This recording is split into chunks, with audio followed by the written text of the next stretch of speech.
嗨，大家好，我是赵佑。你或许有听过一个说法，哑铃比较适合练肌肥大，杠铃比较适合练力量。我觉得这个说法有道理，但是不完全正确。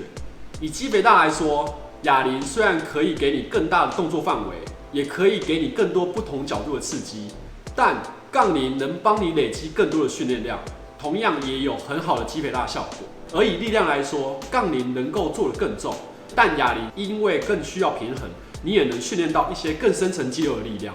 那我们今天主要讨论，在力量训练时最适合使用的工具是什么？很多人使用的就是杠铃，因为杠铃的历史悠久，从以前到现在已经传承了很多训练经验，有一套非常完整的训练方法，而且杠铃的设计也很简单，一根棍子两边加上重量就可以训练了。但是我觉得杠铃并不是最好的训练工具，反而因为它的构造，你的身体很多时候必须去配合它，你不一定是在一个最舒服、最有效率的动作下训练。以深蹲为例，你做杠铃深蹲时，必须把杠子背在背上，同时你的手也需要协助扶着杠子。这个动作基本上就会考验你肩膀跟胸椎的活动度，对你的肩膀、手肘都会造成负担。同样的，你也会因为背杠位置的不同，需要学习适应不同的背法。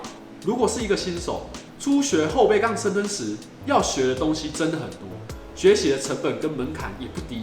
但如果你使用所谓的安全深蹲杠，也就是 SSB， 很多这类的问题都可以轻松被解决。你可以用自然舒服的姿势练习，你甚至可以解放你的双手，训练握把深蹲之类的动作，带来不同的训练效益。现在各种特别器材越来越多，如果你没有比赛，其实不练杠铃动作也没有关系。用这些更先进的器材，反而会让你练得更安全，同样也能打造一个强壮的身体。一样的道理，你也可以改练六角杠硬举。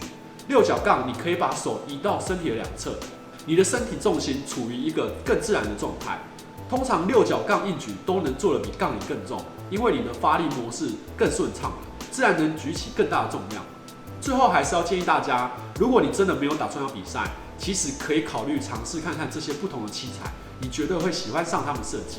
当然，杠铃动作也很好，你有兴趣的话，当然还是可以练。我自己虽然不比赛，但是还是会练，纯粹当做兴趣下去玩玩，也没有什么不好。只要练得健康，练得开心，这才是最重要的。希望这个影片对你有帮助。假如你喜欢这个影片，也请帮我按个赞、分享，并且订阅我的频道。也可以关注我的粉丝团跟 IG， 那边会有更多照片跟健身知识的分享。有任何问题也欢迎在底下留言。